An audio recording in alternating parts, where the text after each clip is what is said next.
What's up, everybody? Chris back from TCG the Saiyan Elites, bringing you guys another deck profile video. Today we're going to be going over another deck profile for Dr.Uiro, everyone's favorite scientist from set 8.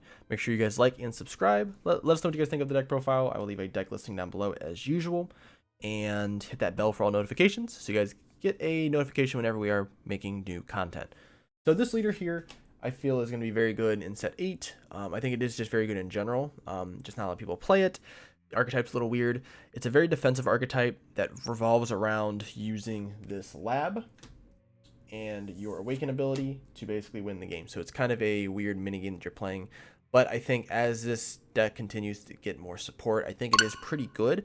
And it is a very long, stalled out game, but you can kind of deal with a lot of swarm decks and really stop them from eating at your life.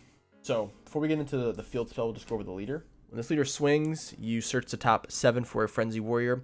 Unfortunately, we don't run any Frenzy Warriors, so we're not even going to be using this. So that's kind of a downside, but the idea is to awaken as soon as possible, so then we can start building our hand size. So when you're at 4 or more energy, you actually can awaken by untapping 2, or if you're at 3 life or less. So we're definitely going to be able to get to 4 energy pretty quickly. On this side, he swings, draws a card. Activate main, you can pitch 1 card from your hand and then choose up to 1 keyword skill on your opponent's battle card and negate it. So you can remove barrier, you can move indestructible, anything that you want, just 1. And then if you have 17 cards underneath your lab, you can activate the main and win the game. So it kind of puts your opponent on a timer. Now what the Dr.Uiro lab does, none of your battle cards can be switched to rest mode by any skills. Pretty awesome. And you can only use blue and green cards to put cards underneath this lab. That's no problem. This card can also not be removed from the battle area by any of your opponent's card skills. So Arena Record doesn't do anything. There's no way to remove this lab. It's gonna stay. Now, activate main. You can choose 2 colorless energy. Choose up to 1 of your opponent's battle cards, and under 4 or less, and put under the lab. So you can put any card underneath the lab. It has barrier. Once you awaken, you can just remove barrier and then put it under the lab. Makes it very difficult for your opponents to play smaller battle cards. Play, successor targets or evolve targets that are really small. Just allows you to be able to kind of control the board a little bit with getting rid of a lot of their small resource cards. Going into the deck, Android package, we run 3 of the 18s. This is your searcher, allows you to search out the other androids. And you can also activate her ability to take 1 card from your energy, put in your hand, and then put 1 card in your energy in rest mode. We run 417s. 4 check lands. We run 4 Android 16s for go back here a little bit. So the 17s we run for check land purposes. 16s we run for energy ramp, and 1 Android 21 because you should. It's a good condition to be able to win the game or be able to clear a big boss monster off the field that doesn't have barrier. Since we don't draw a lot, I do have 2 Predation in the deck. I would put 2 in the sideboard if I were to play this deck. I love this card. It's tap 2, draw 2, KO a 1-drop. So if your opponent has one of those weird self-awakening cards on the board or one of those cantrips that they're not going to swing with, that's really annoying, just play this, draw 2, kill it, done deal. Now we'll get into the doctor or the scientist engine. The 2 of the 2-drop Kochen. Play it, draw 1, put a card from the top of your deck underneath your lab. Has blocker and revive, which is the mechanic we're going to be playing around with a lot of this stuff. So when this dies, you can activate it by playing a blue-green card or blue and green card from your hand to the drop, and then the card comes back in active mode. When this card comes back onto the field, you activate the auto again. So you get to choose a card in your hand, put it underneath the lab, and then draw 1. So pretty cool. This here came out of the expansion set with Piccolo, RIP Piccolo, and if you use this card to fulfill a revive requirement, play it out of your drop area. So it's a 15k blocker that comes out for free, basically. Obviously you pay 1 energy to do it, but it's pretty strong. We have the 3-drop Gigantic Bomber. This is kind of the workhorse of the deck, I feel. This card here, 15k blocker. When you play this card, choose the 2 battle cards in your opponent's drop area and place it underneath your lab.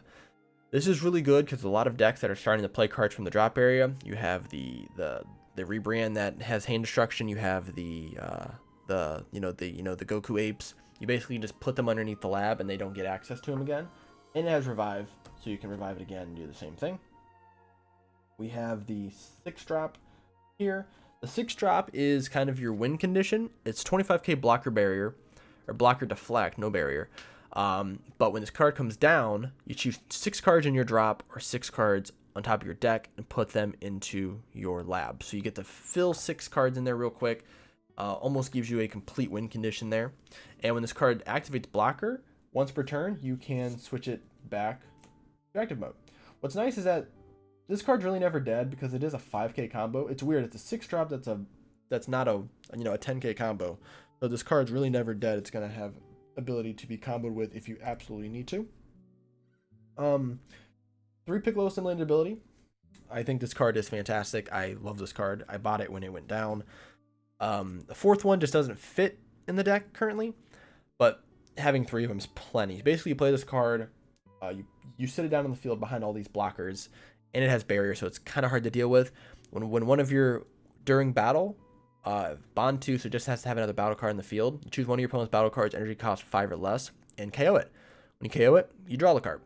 That's once per turn, so on your turn and on your opponent's turn, you basically just KO a 5-drop.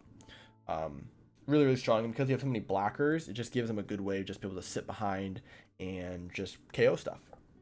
2 Kukunsa for negates, as well as being able to KO a battle card as well to get it off the field. 1 Artificial Impact. I feel like I've talked about this a lot in my recent deck profile videos. Great card. Ignoring barrier, removes a card on the field, KOs it, and then they drop a card from their hand. Also a 5k combo in your hand if you want to activate the battle. The big boy for the revive function is Moscow, the Universe 3 Destroyer rare. This card is awesome. It's a 25k blocker with revive, and it has 2 different autos. So when you play this card, you can choose one of your opponent's battle cards and KO it. That's pretty awesome. The second effect, for whatever reason, people are confused by the wording. So it says KO this card when your opponent plays a battle card, draw it. For whatever reason, people think whenever your opponent plays a battle card, you have to activate this auto.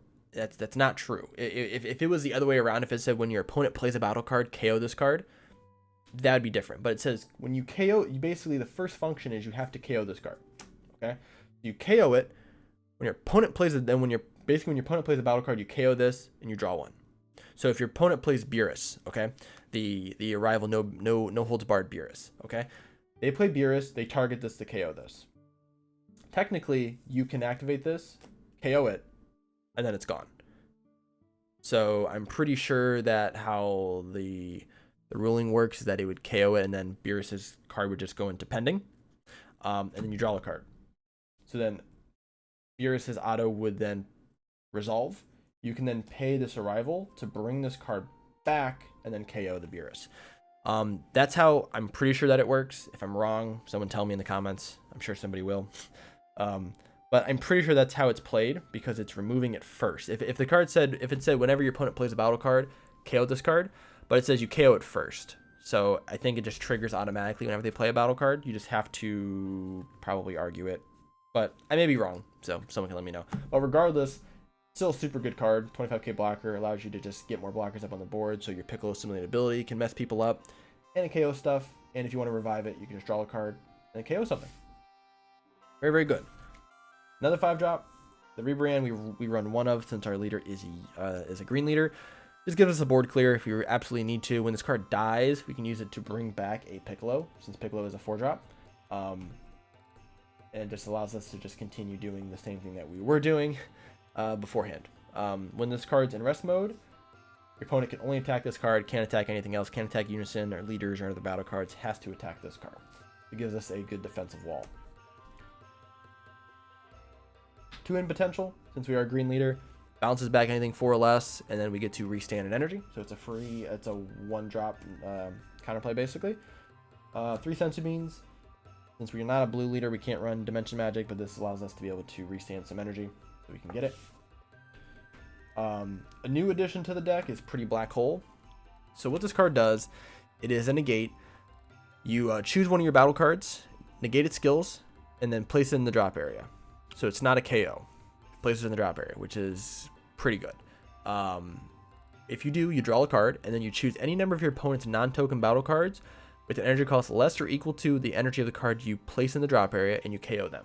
So, hypothetically speaking, this card here, okay? Let's say we have this card down. Let's say we block an attack. Opponent swings again. They have like three battle cards in the field. We can use Pretty Black Hole. KOs this. It basically removes the revive skill. So we can't use revive on this card, which is fine. So we place on the drop. Then we draw a card. And we can choose any card that have 5 or less energy, not ignoring barrier, and KO them. So if they have 4 battle cards on the field that are all, under 5 energy, and none of them have barrier, I can just KO their entire board. I thought this card was a lot worse than what it was. I thought it was that you add up to that total of what that card was. I'm like, oh, this card's terrible. This is a terrible SR. As I read it, I'm like, oh no, it's all of them. So I could just KO their entire board if I want to. It's really, really strong. It also works with the 6-drop, the 6-drop Dr.Uiro as well, since it's a 6. If there's maybe a card that they play that's a 6-drop energy for some reason, we can just KO that. But it's probably the main target that I'm going to use for it. So we run 3 of those. And also, it's not, you don't have to. So it says you may choose. If you choose it, then you get the rest of the text. If not, it's just a 1-drop negate. Run 1 Android 17 Turning the Tide. This is the new version of Gogeta 7. You should buy them now. Any blue mono deck or deck that has ramp in it, you're going to want to play this card. It's, I think, a better version of Gogeta 7, truthfully. When you play this card, you choose all the cards in your hand, in your opponent's hand, and all the battle cards in your opponent's drop area, and shuffle them into their deck. So they lose all the cards in their hand, their battle area, and their drop area. So they basically reset to 0. And you reset your entire hand. This is really good because if you're just really lacking in hand size, like a deck like this allows you to kind of turn the tide a little bit. God, that was bad. I'm sorry. What this card does, so it has deflect. It says when it hits the board, your opponent hand, battle area, and their drop area, shuffle everything back into their deck. Obviously, it does not hit cards with barrier. So that kind of sucks, but you do lose your whole hand size. So if you have a really big hand size, you're obviously not going to play this card. If you have like 2 cards in hand, this is a great card to play. Just puts everything back into the deck, and then they don't draw any cards from it. So if they have 1 life left and you play this, they have a whole hand. You just put their whole hand back in, you just swing and you win the game. But it's just good to help reset the game, put you at a very good state, considering we just want to continue to build this up, so we can use our leader effect to win the game. So if we get to turn 7 and we still haven't won yet, we can just play this, reset the whole game, and then, continue to stack cards in our lab. Oh yeah, and it has crit. That's pretty cool. And then our big boss monster, Super Saiyan 4 Vegeta, if we absolutely need to. If the game's not going our way when it comes to putting cards underneath our lab, we'll just play this out, swing for 6 damage, probably win the game. Good way to just kind of, put the opponent on their back. And I don't think I showed these either. We run 4 of the 18 super combos. I'm pretty sure I did, but we'll put them in here. This way they don't have any hand to kind of deal with our defenses or offenses. So yeah, that is my new Dr.Uiro deck. I will leave a deck listing down below for this deck, so you guys can check it out. Let me know what you guys think, like and subscribe, and I will see you guys in the next video.